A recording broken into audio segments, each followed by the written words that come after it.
Si est en marchant dans les pas de sa mère que Laura Smet a choisi de suivre sa voie. En 2003, alors qu'elle n'a que 20 ans, que le public découvre la fille de Nathalie Baye et Johnny Hallyday pour la première fois au cinéma dans Les corps impatients de Xavier Giannoli, après l'avoir vu grandir auprès de ses deux célèbres parents.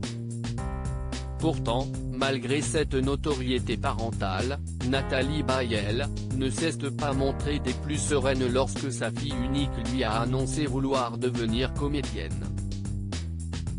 J'étais inquiète parce que je connais les difficultés de ce métier, je connais les écueils, donc fatalement on est inquiet, lance ainsi Nathalie Baye sur le plateau de Laurent Delahousse.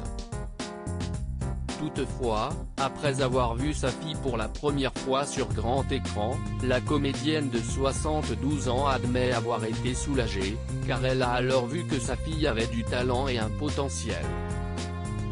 Mais après il faut suivre, il faut durer, de percer si est une chose, de durer scène est une autre, ajoute sans détour l'actrice césarisée, qui précise avoir confiance en l'avenir au cinéma de Laura Smet.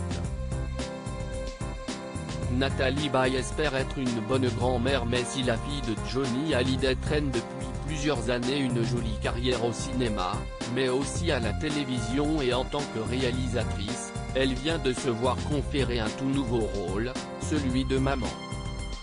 Si est début octobre que la comédienne a donné naissance à son premier enfant, un petit garçon prénommé Léo, en hommage à son père, permettant ainsi à sa mère Nathalie Baye de goûter les plaisirs de devenir grand-mère. Un joli cadeau pour elle, qui espère être une bonne grand-mère. Les miennes étaient particulièrement merveilleuses, joyeuses, et me faisaient faire des tas de choses. J'espère surtout rassurer ma fille quand elle se séparera de son enfant, a-t-elle ainsi confié.